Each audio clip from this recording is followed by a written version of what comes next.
వేములవాడ రాజన్న ఆలయ విస్తరణ వివాదంగా మారింది. ఆదివారం నుంచి వేములవాడ రాజన్న దర్శనాలు నిలిపివేస్తున్నట్లుగా ప్రకటించిన నేపథ్యంలో ఆలయ ఈవోపై కేంద్ర మంత్రి బండి సంజయ్ మండిపడ్డారు.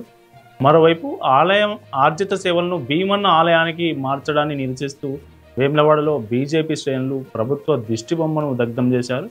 దీంతో పరిస్థితి ఉద్రిక్తంగా మారింది. ఈరోజు వేములవాడలో అయితే వేములవాడ రాజరాజేశ్వర స్వామి ఆలయంలో నేటి నుంచి దర్శనాలను తాత్కాలికంగా నిలిపివేస్తున్నట్లు ఆలయ అధికారులు ఒక ప్రకటనలో తెలిపడం జరిగింది. ఆలయ విస్తరణ అభివృద్ధి పనుల నేపథ్యంలో దర్శనాలను నిలిపేస్తున్నట్లుగా అధికారులు పేర్కొనడం జరిగింది. అయితే భక్తుల దర్శనాల కోసం భీమేశ్వర స్వామి ఆలయంలో ప్రత్యేకంగా ఏర్పాటు చేసినట్లు చెప్పడం జరిగింది. స్వామివారికి సమర్పించే అన్ని రకాల ఆర్జిత సేవలు, కోడె మొక్కులు, అభిషేకాలు, అన్నపూజ, నిత్య కళ్యాణం, చండీ హోమం తదితర మొక్కులు చెల్లించుకున్నందుకు భీమేశ్వర సన్నిధిలో ప్రత్యేక ఏర్పాట్లు చేసినట్లు ఆ ప్రకటనలో అయితే చెప్పడం జరిగింది. అయితే రాజరాజేశ్వర స్వామి ఆలయంలో కేవలం ఏకాంత సేవలు మాత్రమే నిర్వహించనున్నట్లు ఏదైతే ప్రకటనలో పేర్కొనడం జరిగింది.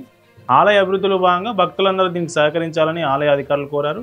అయితే రాజన్న ఆలయ విస్తరణలో భాగంగా దర్శనాల నిలిపివేత కొన్ని నెలల పాటు కొనసాగే అవకాశం ఉన్న నేపథ్యంలో ముందస్తుగా భక్తులకు ముందస్తు తెలపకుండా ఉన్నట్లు ఇప్పుడెట్లా చెప్తారని కేంద్ర మంత్రి బండి సంజయ్ అభ్యంతరం తెలపడం జరిగింది. అయితే దర్శనాల నిలిపివేతపై ఆయన కేంద్ర మంత్రి బండి సంజయ్ స్పందిస్తూ ఉన్నపలంగా భక్తుల దర్శనాలను నిలిపివేయడంపై ఆయన అసహనం వ్యక్తం చేశారు. రాజన్న దర్శనం కోసం వచ్చే భక్తులు భీమన్న దేవాలయానికి వెళ్ళమనడంపై అభ్యంతరం తెలిపారు. ముందస్తుగా ప్రకటన చేయకుండా భక్తులను ఇబ్బంది పెడుతున్నారని మండిపడ్డారు.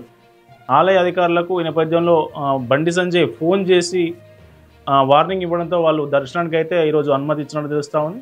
దీంతో ఆర్జిత సేవల తరలింపై ఒక సందిగ్ధత నెలకొంది. మరోవైపు వేములవాడ రాజన్న ఆలయ విస్తరణలో భాగంగా హడావిడిగా భీమన్న ఆలయానికి మార్చేస్తున్నట్టుగా ప్రకటన విడుదల చేయడంపై బీజేపీ శ్రేణులు బగ్గుమన్నాయి. ఆలయ ఆర్జిత సేవలు భీమన్న ఆలయానికి మార్చడాన్ని నిరసిస్తూ వేములవాడలో బీజేపీ శ్రేణులు ప్రభుత్వ దిష్టిబొమ్మను దగ్ధం చేశారు. దీంతో పోలీసులు వారిని అడ్డుకునే ప్రయత్నం చేశారు. దీంతో ఒక ఉద్రిక్త వాతావరణం నెలకొంది.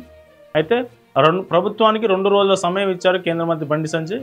ఈ 2 రోజుల్లో సరైన నిర్ణయం తీసుకోవాలి. కోడె మొక్కులు రాజన్నకే ప్రత్యేకం. అట్లాంటి కోడె మొక్కులు భీమన్నకి ఎలా చెల్లిస్తారు? భక్తులు దూర ప్రాంతాల నుంచి వచ్చే భక్తులు కోడె మొక్కులు రాజన్న కోసం సమర్పించే కోడె మొక్కులు భీమన్న ఆలయంలో ఎట్లా సమర్పిస్తారు?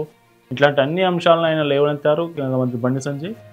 మొత్తానికైతే ఈ సందిగ్ధత అయితే కొనసాగుతున్నది. మళ్ళీ ఆలయ విస్తరణ ఎట్లా, ఆలయ స్వామివారికి మొక్కులు ఎట్లా భక్తులు సమర్పించుకోరనేది స్పష్టత రావాల్సి ఉంది. ప్రభుత్వం నుంచి అయితే ఈరోజు ప్రకటన వచ్చిన తర్వాత కూడా కేంద్ర మంత్రి ఫోన్ చేయడంతో భక్తులకు ఈరోజు అనుమతి ఇచ్చారు. మళ్ళీ రేపటి నుంచి ఎట్లా దర్శనాలు ఉండయా అనేది వేచి చూడాలి. మీరు వారం రోజులు మూసేస్తారా, నెల్లూరు మూసేస్తారా, లేకుంటే మొత్తానికే మూసేస్తారా, సంవత్సరం మూసేస్తారా?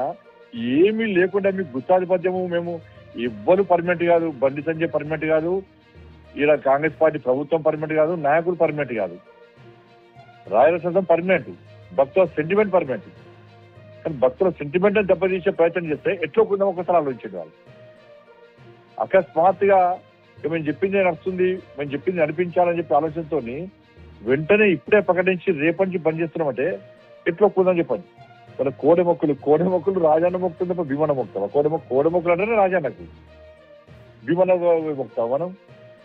ఈ శివాలయాల్లో ఇప్పుడు శివాలయం మరి అన్ని గ్రామాల్లో శివాలయాలు లేవా? ఆనే మొక్కుంటాం అవసరం. కాబట్టి అంతా కూడా కావాలని వేస్తున్నారు. అందరం అలర్ట్ కావాల్సిన అవసరం ఉంది. ఎట్టి బస్సులో దేవాలయము వారి ప్రజలకు చెప్పకుండా, ప్రజల సమ్మతి లేకుండా మూసేసే ప్రయత్నం చేస్తే, ప్రజల సెంటిమెంట్ దెబ్బతీసే ప్రయత్నం చేస్తే అందరం రోడ్డు మీకు ఎక్కాల్సిందే. అవసరం వస్తే మనమే పంచలు అడుకుంటాం. వాళ్ళ డోర్లు మూస్తే మనం డోర్లు తెరుస్తాం. మనం అన్న పని చేయాల్సిందే. పంచలు అడుకొని వెళ్తాం అవసరం.